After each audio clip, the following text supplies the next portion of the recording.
Sure. Yeah, okay, so I can start. So welcome to the webinar of Finnish Society for Bioinformatics. So today we have this speaker, ThaddeusWu, who's actually a postdoc at the James Cook University. And actually, he got a PhD in applied mathematics with a focus on mathematical and computational systems biology. And then he joined Wolf Schmidt's lab in Thamesville at James Cook University. And today he's going to talk about those transcriptomic complexity from the third generation sequencer, if I remember correctly. And I think he will also briefly introduce himself, so I will not go too much details. And the stage is yours. Let's start. Okay, so thanks for introduction and thanks for the invitation. So I'm glad here to present my work to you guys. So yeah, I'm Siyuan or Thaddeus, and today I'm going to discuss a very interesting concept. So transcriptomic complexity, which I will use TC for short later. So a little bit my background. So this is brief background about myself. Arrived in Australia in 2013 and then started my academic journey in 2014. And I also finished my PhD in 2022. And then I joined the JCU to study some mechanism of alternative splicing. So yeah, very mathematical journey way. So yeah, before we move to the main topic, we just want to answer a question. So what is TC? What is transcriptomic complexity? So actually, the TC refer to a cell's collective RNA makeup. So the RNA transcript generated by a single gene can include the multiple isoforms. So that is just the alternative version of RNA that results from the alternative splicing. So we can know each isoform may contribute to different functions or developmental outcomes and adding a rich layer of regulation. Splicing process is actually very complex, as the left-hand side figure shows like, but we can simply to describe the splicing process, and we can say the splicing process can be modeled as a series of formations and transitions. So upon transcription, the spliceosome assembling progresses through the several intermediate complex. For example, the first stage, we always refer to the E complex, so which includes the recognitions and bindings of donor sites, branch point sites, and also acceptor sites by the U1 snRNP or the splicing factor 1 and the U2NAF 6535 respectively. And then it will move to the A complex, which is just a replacement of the splicing factor 1 BBPSF1 by the U2 snRNP, and so also pairing of the bonding splicing factors at this spicy sites. And then the B complex, which will further assembling with additional spliceosome components like the U4563 SRNP complex. And then we also have some B star complex, which is actually the activated B complex that will initiate the splicing process. And also have some like complex C and post spliceosome complex, something extra. So let me move to the next one. So sequencing analysis is actually a good way to study isoform expression, but however, because the short-read sequencing often lacks the resolution needed to fully characterize the complex splicing events, so which lead us to focus on the newer technology, for example, the long-read sequencing technology to address this gaps. So we can combine the single cell and long read sequencing, which allow us to bridge the gaps left and by the technology alone. And with the single cell technology, with this single cell technology, we could know, for example, this one can help us to understand the exact transcript structure and the splicing forms. So for these reasons, my supervisor Wolf and also I published a review paper in the 2023. So we just discussed how these two technologies combine together to enhance our ability to model the cell fate transition and also accurately characterize the TC and also raise the two opportunities. So first one is the computational pipelines for the single cell long read sequencing data analysis.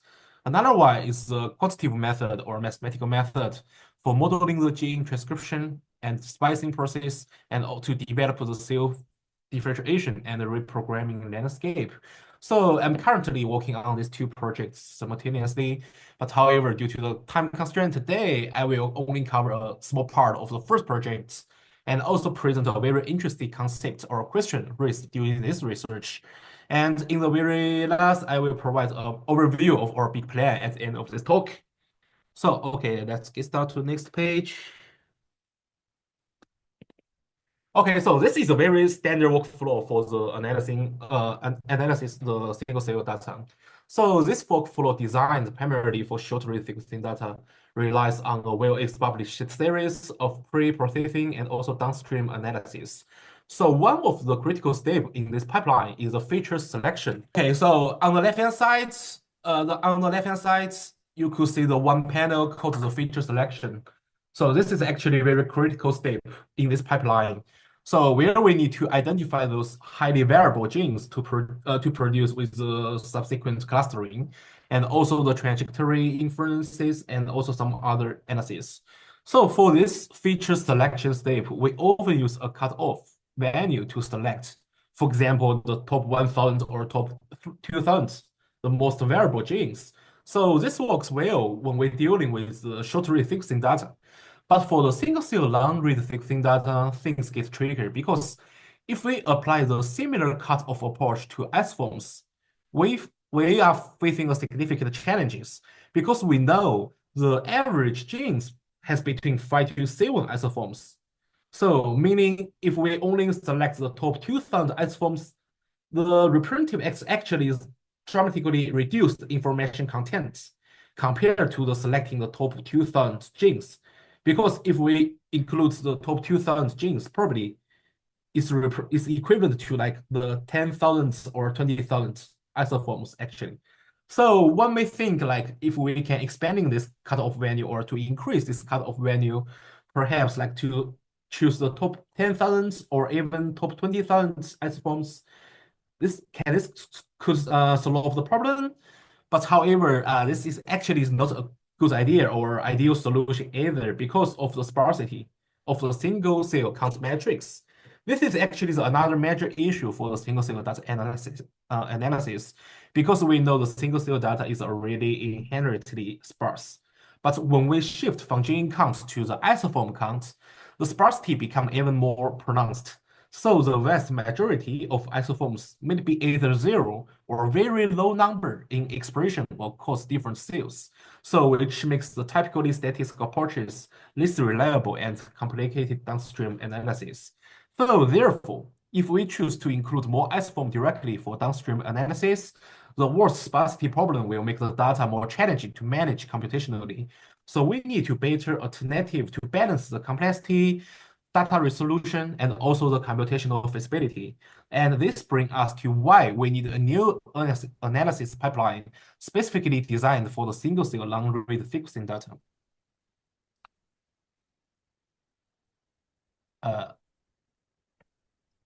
So in this slide, I will introduce you our proposed computational pipeline for the single-cell long-read sequencing data analysis. We will start with the single-cell long-read sequencing data, and then each data point represents the expression level of different isoforms across a set of cells. And the first major transformation we perform here is to turn our single-cell long-read sequencing data into a 3D isoform hypermatrix. So this hypermatrix is actually a very crucial component of this whole pipeline, where each axis represents the genes, isoforms, and cells, respectively. So in other words, we could say each element within this 3D matrix represents the expression level of a specific isoform of a specific gene in a specific cell. So this 3D hypermatrix is a key because it preserves the relationships that are lost in traditional gene level analysis. And rather than clasping everything to a gene count, we retain the full richness of the isoform data and giving us an enhanced resolution for downstream analysis.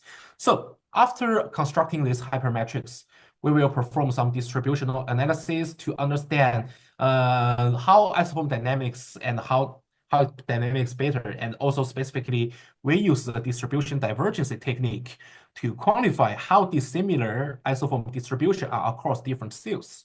And imagine looking at the distribution of different isoforms for the same gene, as illustrated here, the distribution figure here. This gives us an insight into how different cell types or stage express isoform in the distinct ways. And we will also use a regression analysis to see if there are systematic relationship between those isoform expression patterns and also other cellular characteristics. And this result will provide the crucial information for all the downstream study.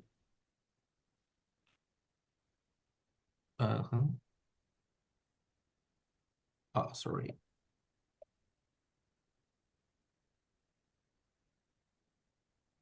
Oh, sorry, I forgot to take this one.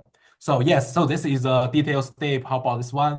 Like as I said, the first step is the data transformation into this 3D isoform hypermetrics, and also some divergence or distributional analysis and regression analysis, and also the cell similarity and also trajectory inference for this whole pipeline. So this is because this single cell non-real single cell technology is quite new, so the available public data sets are very limited. So for this project, we initially used this early blot development data set. And this data set includes 7 different developmental stages from the AEC to the adult hematopoietic stem cell, and also gives both the gene level count metrics and also the isoform level count metrics. And this data set includes the 203 cells in total, and around 55,000 genes, and around 218,000 isoforms. And to ensure the quality and the reliability of our analysis, we implemented a data processing pipeline. Like we first perform the quantity control and the normalization steps. We remove some poor quantity genes and the transcripts that show no variation or had the missing values. And we also apply the CPM, the count per million normalization to account for the sequencing differences, and also making the expression level comparable across different cells. And then I would like to use the synthesis normalization to ensure the accurate quantification, since it counts for both technical and biological variation, and also makes expression level proportional to the actual molecular counts. And then I will use the log2 transformation to handle the data dynamic range. And next, we identify the most variable gene by examining their expression frequency across different cells, and also analysis the mean variance relationship, and also the calculating dispersion to identify the genes with significant biological variation. And all these steps will ensure our focus on analysis on the most biologically relevant signal in the data. Okay, so then I will introduce the unique data structure we developed for this analysis, so which is a 3D hypermetrics. So until now, we already have 3 main data sources. So one is a persist data transcript expression matrix, so which will contain the expression level of all transcript across cells. And the second one is the reference genome annotation file, which will give us with the transcript gene relationships. And the third one is the list of highly variable genes that we selected from our gene data processing process. So which we use the capital G to name this genes list. And for our output, we developed this data structure. We call this 3D isoform hypermetrics. So we could say for each gene G in our genes list, capital G, we create a matrix MG that captures isoform expression patterns. I will explain this structure. So we have the NG here. The small NG represents the number of isoforms for the gene G, which varies between different genes. And we also have the small m, which is the number of cells in our dataset. And also the xijk, which represents the expression level of the isoform of the gene G in the cell G. So here is the example. The right-hand side is an example of this visual representation of this structure. As you can see, each gene has its specific set of isoforms, represented here on the y-axis. And for example, in here we could see the gene A has 3 different isoforms named A1, A2, and A3, and while gene B has 2, so which is B1 and B2. And the z-axis represents the different cells, and the size of each dot represents the expression level. So what makes this structure particularly powerful? Because each element in our list only represents one gene, and each element contains its own matrix of isoform expression across different cells. And also, different genes can have different number of isoforms. And most importantly, this is actually an irregular structure. It's not a standard 3D matrix. This data structure, while more complex than a traditional 3D hypermatrix. But this actually simplifies our analysis by maintaining the natural hierarchical structure of our gene expression, because each gene gets exactly the space it needs, no more and no less. And when we want to move to the next step, a very interesting question occurred to us, because we know a lot of people actually know what is TC, what is transcriptomic complexity, and know what the TC stands for. But we are really curious, like if there was a way to visualize TC. So to achieve this, we need some mathematical notations. So firstly, is entropy, so which measures the diversity of expression across a gene's isoforms. And the more evenly distributed expression of isoform, the higher the entropy. And the second index here will be the dominance, capital D, which helps us identify if one isoform overwhelmingly contributes to the expression. And also the expressed isoform ratio, which is the capital R, provides a sense of how many isoforms are used relative to the total available. And moreover, we have defined a new index, which we call this complexity score. We use the capital C, which is used to capture the different dimensions of expression complexity. So this formula combines the entropy of reflex diversity and also the number of isoforms, and also a term, which is 1 minus D, that penalizes the high dominance. So this complexity score allows us to compare different genes and stages on a similar basis. So actually, the performance of this indicator has been good so far, but it doesn't rule out that we need to make a correction in order to further stabilize the performance in the later stage. And the last thing is the kernel density estimation, the KDE, which is used to generate a smooth transcriptomic landscape. And here, each data point is weighted using a Gaussian kernel to spread its influence across the neighborhood region. And this smoothing helps the mitigate noise and reverse underlying structure and distribution trends across the entropy and isoform ratios. And overall, the purpose of this mathematical notation just wanted to transform the discrete data, because we know that 3D hypermatrix is actually the discrete data structure. What we want to do is just to transform this discrete data category into a continuous surface. So these are some preliminary results. So first of all, this slide shows the TC pattern of 2 different cell types. We could see the AEC and also the adult HSC. So this bar chart depicts the number of expressed genes grouped by the number of isoforms. From this figure, we could see the secondary y-axis on the right-hand side with the red label, so represents the dominant isoform ratio, which is plotted as the red line across the bar. So, and also the mean entropy of gene expression for each group is color-coded. And below the graph, we have some key metrics to summarize each cell types, which includes the total active genes, mean isoform per gene, mean expression entropy, and also the mean isoform proportions. So this visualization helps us understand how the number of isoforms and their dominance vary between different cell types. So for example, for the AEC, you can see a permanent peak, and the 4 isoforms indicate there are many genes in this group or in this kind of cells that express 4 isoforms. And this trend tells us a multi-isoform expression is not evenly distributed, and a certain number of isoforms are more common than others. And if we look at the red line, it represents the dominant isoform ratio, and the dominant isoform ratio quantifies how much one isoform stand out compared to the other. And the higher ratio means one isoform is expressed in a significant higher level than others and showing the very clear dominance. And if we move into the adult HSC, which is represented on the right-hand side, and you can observe that the overall complexity profile is different. And here, the number of expressed gene decreases much more significantly as the number of isoforms increase. And there is also a notable peak in the dominant isoform ratio when there are only 2 or 3 isoforms. So this indicates that in the adult HSC cell, for genes with fewer isoforms, the expression tends to be highly unbalanced, meaning one isoform tends to dominate. And also the color bar indicates the mean entropy of the expression profile across the gene in each group.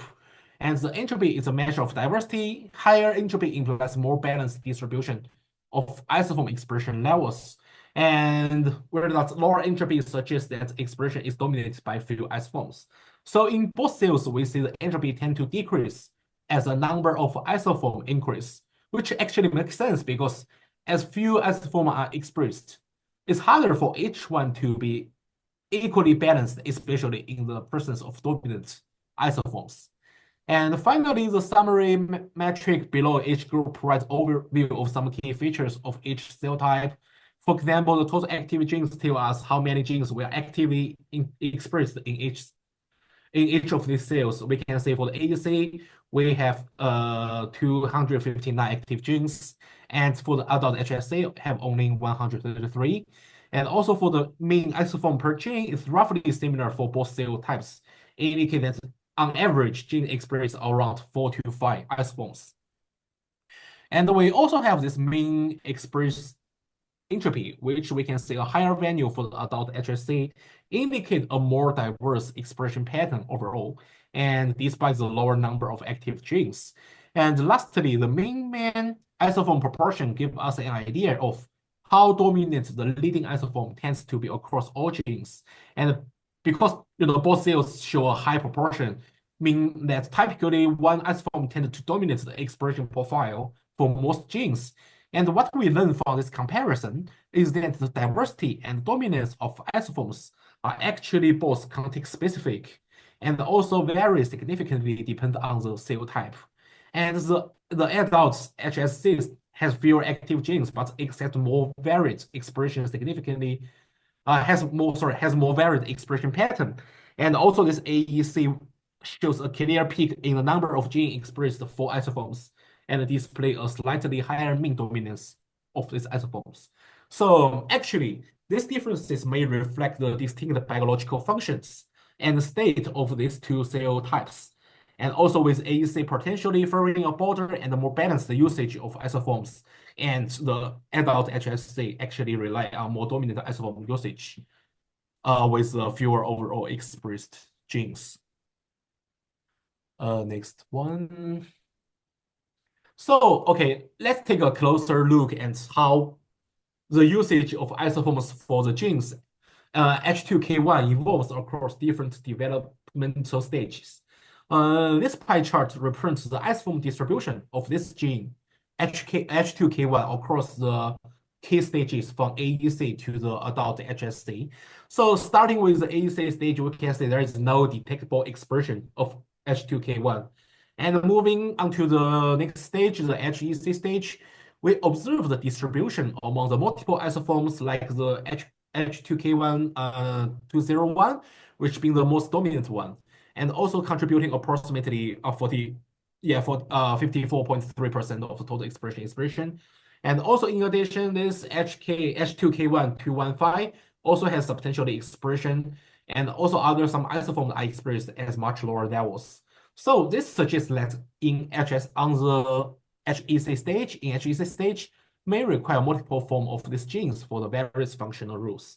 And also at the T1 and the T2 pre-HSC stage, we see even more diversification of isoform usage. So for example, in T1, we see the H2K1206 is most expressed isoform. And also there are other isoforms like the 203 and the 215 also contributing a significant share. So this pattern indicates during this stage, H2K1 may be functionally diverse, possibly supporting multiple routes during the transition towards becoming fully fledged hematopoietic stem cells. And if we look further, the E12 and the E14 stage, there is a shift back towards more restricted isoform usage, where the 201 becomes highly dominant. And this strictly usage of a dominant isoform indicates the more specialized role of the gene in this stage, possibly relating to a critical development process requiring a particular form of the protein encoded by the H2K1. And finally, in this adult HSC, the pattern changes again shows a relative mixed isoform distribution. And here we could see the 201 is still the most expressed one, but we can also see some other substantial contribution from like the 212 and 215 and others. So this heterogeneity may reflect the need for the adult HHC to maintain the flexibility and the responsiveness to the different cell signal, allowing them to either remain as a stem cell state or differentiate into the various pathways. So one key takeaway from this pie chart is actually the dynamic change in isoform diversity and dominance across different stages of the development. So this dynamic nature actually highlights how transcriptional regulation adapts at each developmental milestone. And of course, this visualization provides us with a unique perspective on how a single gene can contribute in multiple ways across the lifespan of a cell, with different isoform playing a significant roles depending on the cell's developmental states. And now the next visualization slides, so which illustrate the TC landscape across the different developmental stage. We are printing the data from the cell-specific stage as well. So in each of these figures, we are visualizing the three key transcriptomic features. So on the x-axis, we can see this expression entropy, which measure the evenness of isoform expression within each gene. And a higher entropy means a more uniform distribution or uniform expression across different isoforms. And the y-axis represents the expression isoform ratio. You remember the capital R, which provides the insights into how many isoforms of a gene are actively expressed compared to the total possible isoforms. And this ratio can give us a clues about gene specialization. So whether multiple isoforms are contributing, or if expression is restricted to just one or two isoforms.